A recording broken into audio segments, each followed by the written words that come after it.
अगर देश की सुरक्षा के लिए अपनी पहचान मिटानी पड़े, अगर दुश्मन को मारने के लिए अपनी ज़िंदगी दांव पर लगानी पड़े, अगर इतिहास में नाम नहीं बस बलिदान लिखा जाए, तो क्या तुम तैयार हो?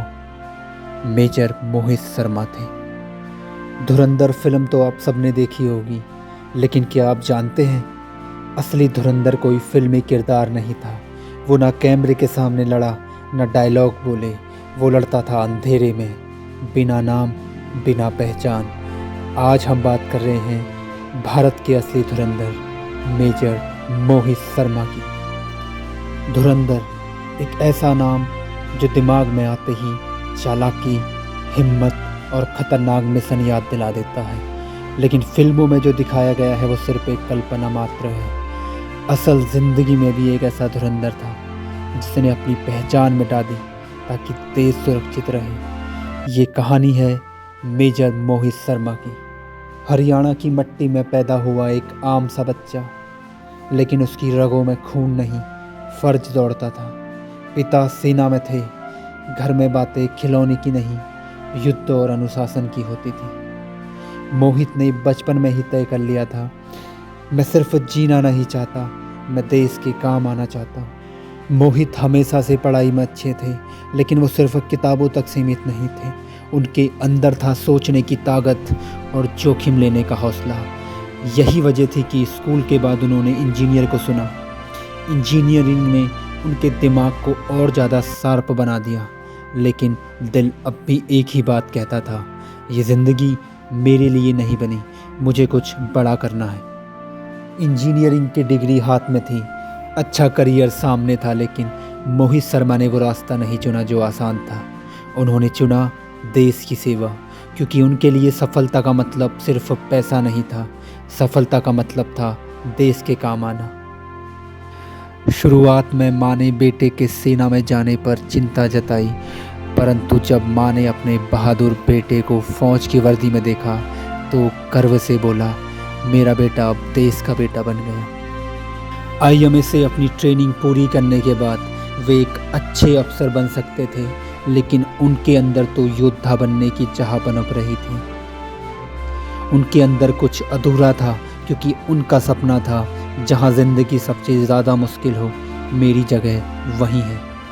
उन्होंने चुना भारतीय सेना की सबसे ख़तरनाक राह, पैरा स्पेशल फोर्सेस, जहां चुनने वाले नहीं बल्कि बचने वाले चुने जाते हैं।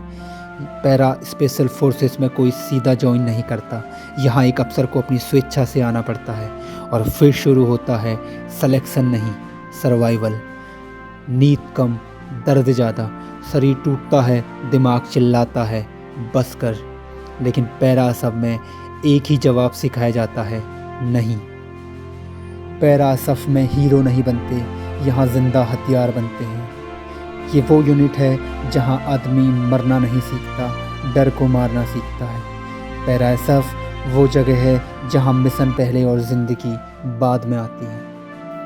पैरा एसएफ की ट्रेनिंग पूरी करना किसी मंजिल तक पहुँचना नहीं था, ये तो खतरों से भरी ज़िंदगी की शुरुआत थी। पैरा एसएफ में आते ही मेजर मोहित शर्मा को ऐसे मिशन सौंपे गए जहाँ आम यूनिट नहीं जाती। आतंकियों के ठिकानों पर डायरेक्ट एक्शन, घने जंगल और पहाड़ी इलाकों में काउंटर इंसर्जेंसी, खुफिया जानकारी पर आधारित सटीक ऑपरेशन। यहाँ सफलता का मतलब था मिशन पूरा और टीम सुरक्षित। पैरा एसएफ में हर कोई अंडर कवर नहीं जाता। मेजर मोहित शर्मा उन चुने हुए अफसरों में थे जो पहचान बदल सकते थे, स्थानीय भाषा लहजा अपना सकते थे, दुश्मन के बीच रहकर उसी के नेटवर्क को तोड़ सकते थे। उनकी यही काबिलियत आगे चलकर कश्मीर के खतरनाक अंडरकवर मिशनों में काम आई। पैरा एसएफ में जीना मकसद नहीं, मिशन पूरा करना मकसद है। ये यूनिट पहचान नहीं मांगती बल्कि बलिदान मांगती है। कश्मीर में आतंकियों के नेटवर्क को तोड़ने के लिए मेजर मोहित शर्मा ने अपनी पहचान उतार दी। नाम बदला, लहजा बदला, रहने सहने का तरीका बदला। अब वो अफसर नहीं, एक आम आदमी थे। मेजर मोहित शर्मा आतंकियों के बीच रहते हुए उनके रूट को समझते, ठिकानों चिन्हित करते और सही समय पर सेना तक सटीक जानकारी पहुंचाते। हर दिन मौत के पास होती, एक शक और सब खत्म। उनकी दी हुई खुफिया जानकारी से कई आतंकी मॉड्यूल टूटे, कई बड़े ऑपरेशन सफल हुए, लेकिन बाहर की दुनिया को कुछ भी पता नहीं चला, क्योंकि पैरा स्पेशल फोर्सेस काम करती है, नाम नहीं मांगती। मेजर मोहित शर्मा से जुड़ी एक और खबर अक्सर सामने आती है। कहा जाता है कि उनके कुछ मिशन इतने गहरे और ख़तरनाक थे कि उनकी जानकारी आज भी सार्वजनिक नहीं है। कुछ लोग कहते हैं कि ये मिशन सरहद के उस पार जुड़े थे।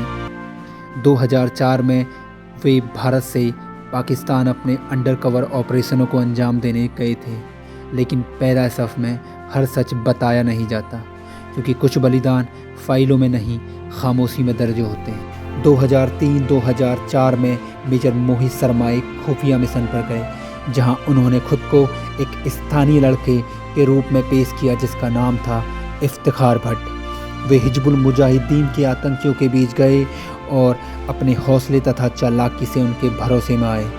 फिर जब समय सही हुआ, उन्होंने अबू तुरारा और अबू सब्जार को मार गिराया, 2 ऐसे आतंकियों को जो कश्मीर में ख़तरनाक गतिविधियों में शामिल थे। 2 नाम अबू तुरारा और अबू सब्जार जो आतंक की लहरों में डूबे थे, और एक नाम जिसने उसे ख़त्म कर दिया, मेजर मोहित शर्मा।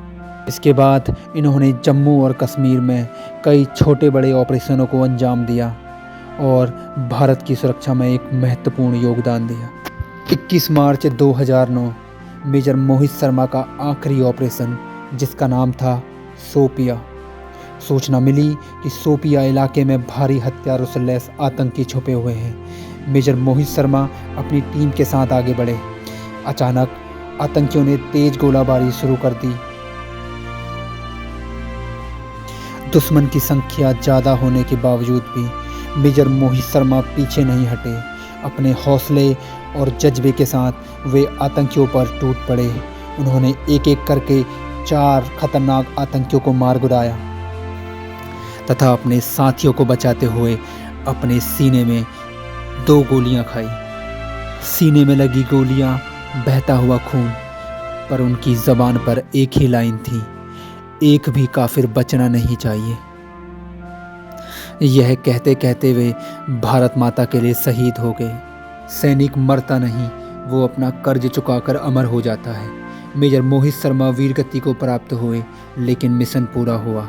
आतंकियों का नेटवर्क टूटा। मेजर मोहित शर्मा की इसी बहादुरी के लिए उन्हें मरणोपरांत अशोक चक्र से सम्मानित किया गया। कुछ लोग तिरंगे को सलाम करते हैं, तो कुछ लोग उसमें लिपट कर इतिहास बन जाते हैं।